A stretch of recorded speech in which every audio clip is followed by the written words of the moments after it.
Three, two, one. Salam saudara, puji nama Tuhan. Kembali kita berjumpa dalam tayangan edukasi Kristen beriman dengan logika yang sehat. Saudaraku, dalam tayangan kali ini saya akan membagikan sebuah kebenaran tentang hamba yang termenterai sebanyak 144.000. Kitab Wahyu selalu menyajikan tantangan tersendiri kepada mereka para penafsir ataupun kepada para pembacanya. Kitab ini dipenuhi dengan berbagai gambaran dan simbolisme yang kuat, sehingga menimbulkan berbagai penafsiran, tergantung pada prakonsepsi seseorang terhadap isi kitab tersebut secara keseluruhan. Ada 4 pendekatan yang dapat kita gunakan di dalam kita menafsirkan kitab Wahyu. Pendekatan yang pertama adalah pendekatan secara preteris, melihat semua atau sebagian besar dari kejadian dalam kitab Wahyu sebagai sesuatu yang sudah terjadi pada akhir abad yang pertama. Pendekatan yang kedua adalah pendekatan secara historis, melihat kitab Wahyu sebagai survei sejarah gereja dari zaman para rasul hingga saat ini.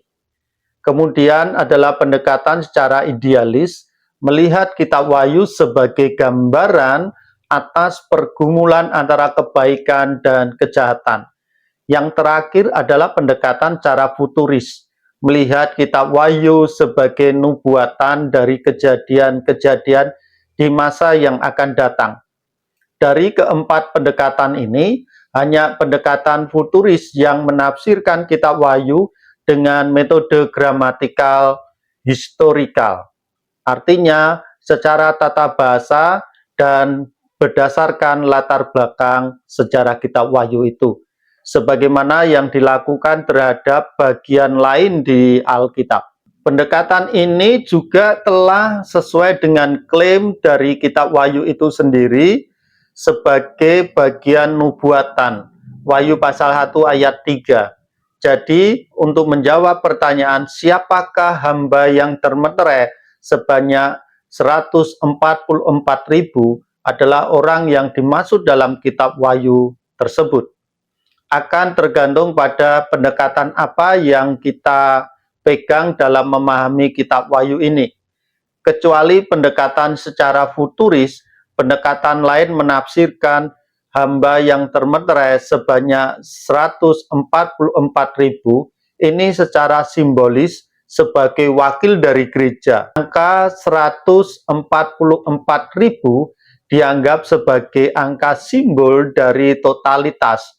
Misalnya, angka sempurna dari gereja itu sendiri.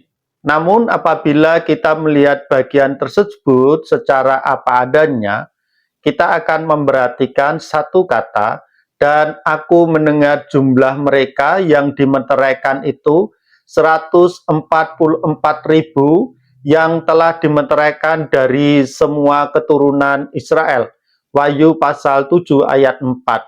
Tidak ada satu bagian pun di bagian ini yang mengharuskan kita menafsirkan 144.000 ini secara simbolis.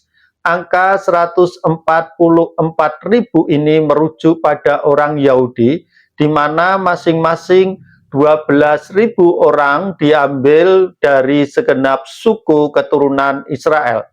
Perjanjian Baru tidak pernah menyatakan jikalau entitas bangsa Israel digantikan oleh gereja. Kaum Yahudi yang dimeteraikan ini berarti mendapatkan perlindungan khusus dari Allah terhadap semua penghakiman ilahi, termasuk dari si antikristus yang sedang menjalankan misinya di masa siksaan yang dahsyat.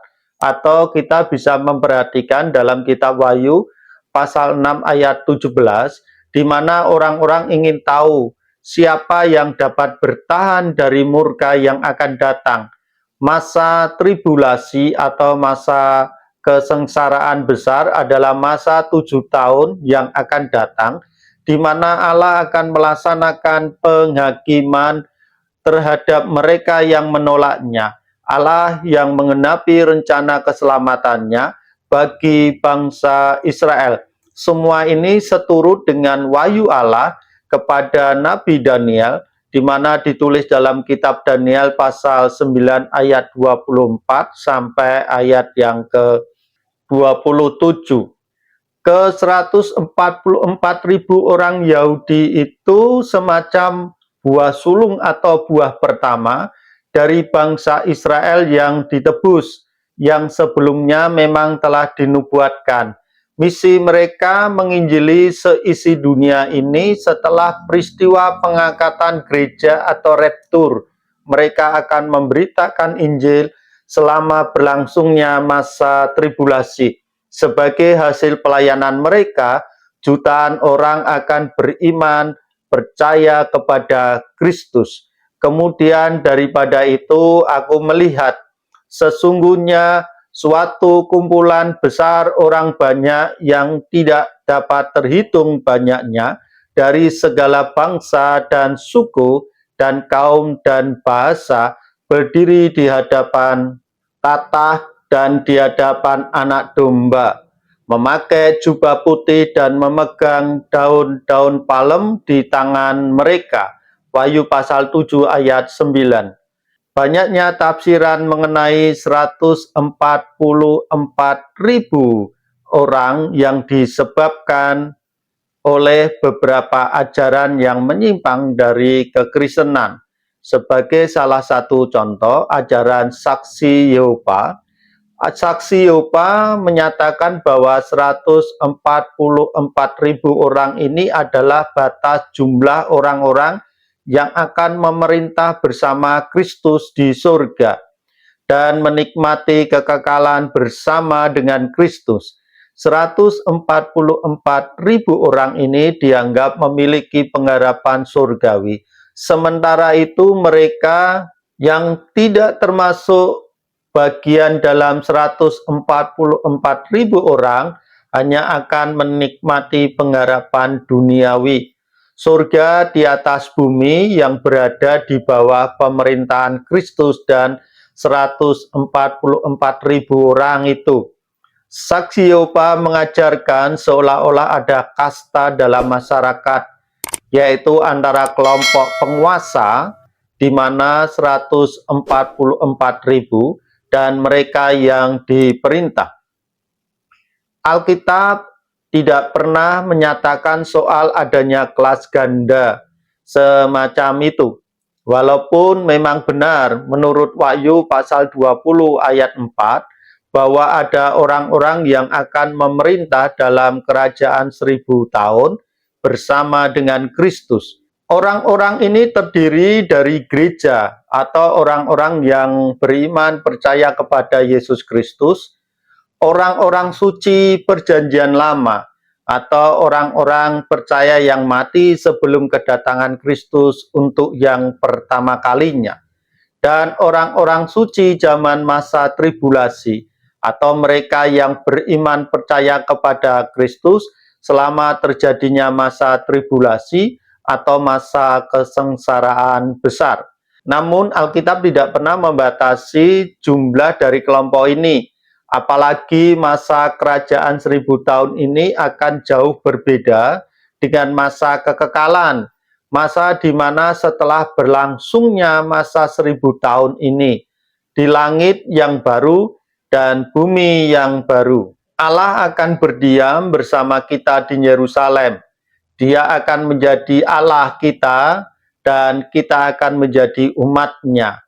Wahyu pasal 21 ayat yang ketiga. Warisan yang dijanjikan kepada kita di dalam Kristus dan yang dimeteraikan oleh Roh Kudus akan menjadi milik kita. Kita akan menjadi pewaris bersama dengan Kristus.